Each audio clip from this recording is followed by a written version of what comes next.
Chow Chow in the movies. Chow Chow has appeared in films such as Gilmore Girls 2000, Dogs 101 2008. Breed standards may change over time. Both appearance standards and standards regarding breed character or working qualities may change. The works of art of the early years depict the most typical representatives of the breeds of that time. Comparing with the modern appearance of the breed, you will be able to assess how much the breed has changed over time. Also of interest are archival photographs of specific breeds, which you can find on the internet in specialized forums about the breed.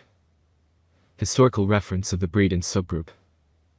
One of the most ancient breeds of dogs, used by the Chinese for several millennia ago as hunting, cargo carriers and guards. They came to Europe at the beginning of the 19th century thanks to English traders who managed to take out several pairs. Nowadays, due to their extraordinary appearance, calm, balanced nature and devotion, Chow Chows are extremely popular as companions. Chow Chow is a perfectly balanced dog with a massive, square body. The head is large but proportionate.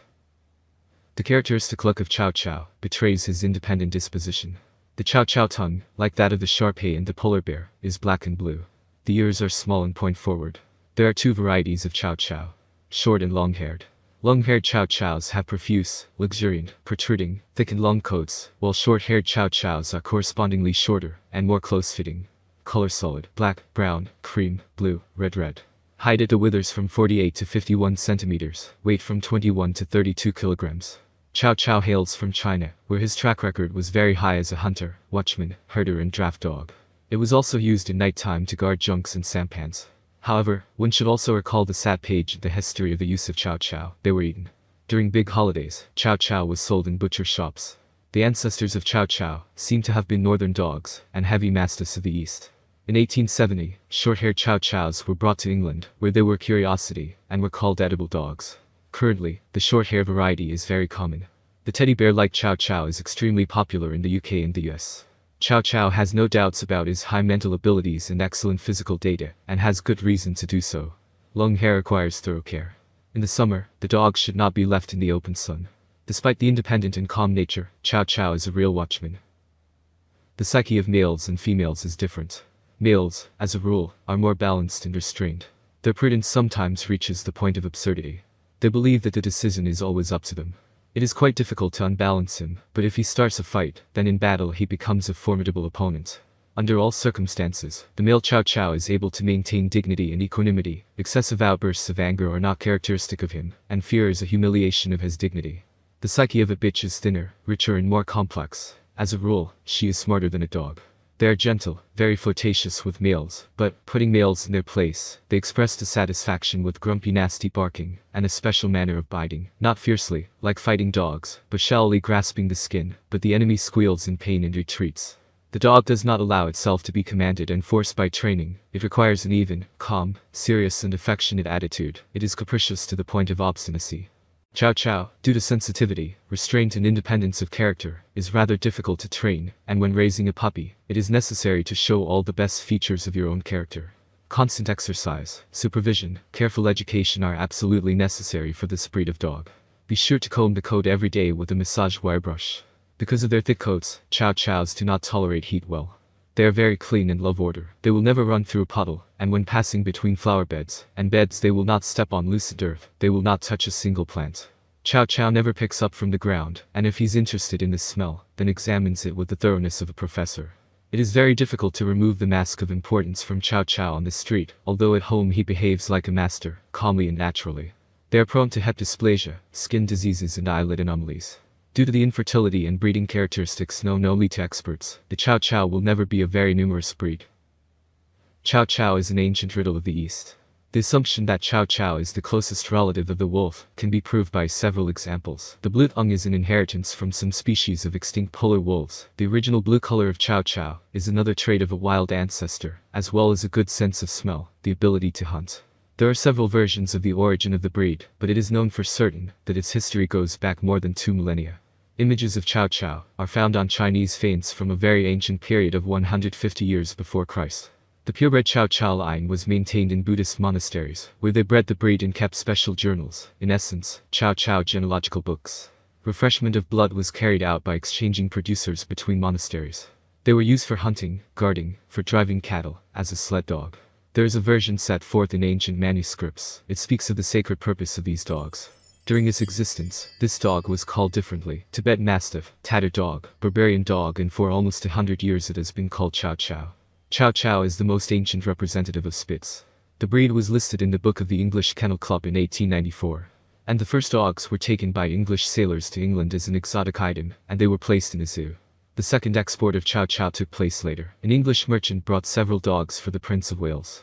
In 1877 alone, several Chinese dogs were registered with the English Kennel Club. In 1880, Chow Chow was first shown at an exhibition in the class of obscure breeds. In 1895, the Chow Chow Club was registered in Great Britain. English breeding of Chow Chow dictated the laws in the world of this breed. It led to the consolidation of those features that give them a resemblance to a bear cub: a short and white muzzle, ears that almost disappeared in thick long hair, beautiful expressive slanting eyes, powerful bones.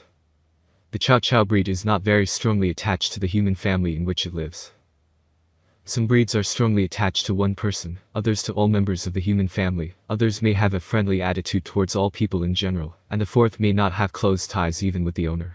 With strangers, this breed is not particularly friendly, treats them with caution or even aggression. The attitude of any dog to strangers strongly depends on the breed of the pet, but even more strongly this attitude depends on the upbringing and socialization of a particular individual, while socialization in the early puppyhood of a pet is especially important in this regard. With children, Chow Chow don't get along well. Even under the supervision of the owner, one should be very careful about the joint pastime of small children and Chow Chow.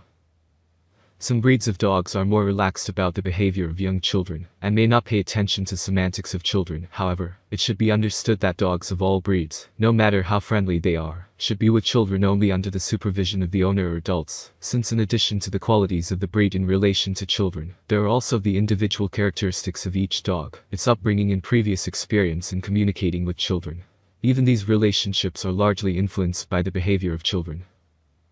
Chow Chows don't get along well with other dogs either. Different breeds of dogs treat their own kind differently. Some dogs will play and interact in every possible way with dogs they meet or live with. Other breeds may try to dominate or even attack similar four-legged ones. At the same time, the relationship between dogs can be very different from how a dog will react to people. The behavior of a dog in relation to other dogs and people depends not only on the breed, but also on the socialization of a particular individual. Chow Chow is not suitable for inexperienced dog owners, or those who have a dog for the first time. Some dog breeds are easier to keep and train, while others are more independent, and even assertive, and require an experienced owner. This breed needs an experienced owner to prevent dominance and overprotection problems. The Chow Chow breed can be kept in an apartment, but this is not the best option for her. The ideal option for keeping Chow Chow would be a country house with a small fenced area. The advantage of the Chow Chow breed is that they easily endure a long absence of the owner. The quality and quantity of wool allow Chow Chow to comfortably endure cold and short-term heat, but very high temperatures are no longer safe for the four-legged. Active loads should be avoided in the warm season. Learning and training. All dogs can be trained, but some breeds remember and execute commands faster and more readily than other breeds. Different breeds need a different approach to training and education. Some breeds may appear to be poorly trainable or even stupid. However, in most cases, a dog breed's trainability is due to the stubborn or independent nature of the dog breeder individual. This is just the case with the Chow Chow breed. They are smart enough to understand what is wanted from them, but they are just as stubborn. Also of great importance in the trainability of a dog is the role of what training methods the trainer uses for a particular breed. In the book The Intelligence of Dogs, published in 1994 and written by University of British Columbia Vancouver psychology professor Stanley Coren, Chow Chow is ranked 77 out of 80 in terms of learning ability. In this regard, the breed stands next to such breeds as the Beagle, Pekingese, English Bulldog, Basenji, and Afghan Hound. In Professor Stanley Coren's book, Chow Chow is located in the group Dogs with Poor Learning Abilities. Mastering a new team from 80 to 100 repetitions. Execution of the command from the first time, in 25% of cases and above. The disadvantage of this scale of learning ability, by the author's own admission, is its strong dependence on the ability to obedience and command execution, for example, for working or service dogs, and its weak connection with understanding and creativity, for example, hunting dogs. As a result, some breeds rank lower on the list, because of their stubborn or independent nature, which does not make them weakly intelligent or untrainable. Tendency to bark. Among other things, breeds differ in the level of noise, or rather, in the frequency of their barking. Some breeds can bark all the time without stopping, and never get tired of barking at every stranger or strange dog that passes by your house or by herself. Other breeds bark only on business, when it is necessary in her opinion, and still others can only give a voice in exceptional cases. The advantage of the Chow Chow breed is that they only vote in exceptional cases. This breed will definitely not bother you and your neighbors with unreasonable barking. But these dogs are not deprived of the desire to gnaw. The desire to gnaw and taste everything is common to puppies of all breeds, but as adults, different breeds have varying degrees of propensity to explore the world with their teeth. Chow Chow are quite prone to such pranks. Activity and energy level. According to the level of charge and activity, breeds can also be divided into active and calm or even lazy. An active dog will require constant walks, training and frequent mental stimulation from you. Calm and less energetic dogs will be happy with short walks around the house and will gladly share your desire to lie on the couch at home. This feature should be taken into account when choosing a pet, since the unfulfilled needs of an active animal will be realized at home on the things and objects of your home. The amount of energy in the dog also determines with what desire and for how long the dog will play games with you or with your child under your supervision. Chow Chow is not a very active breed of dog, suitable for those people who are not ready for long and frequent walks with a pet. In addition, many breeds have an innate desire to chase moving objects and animals. The degree of this desire may vary from breed to breed.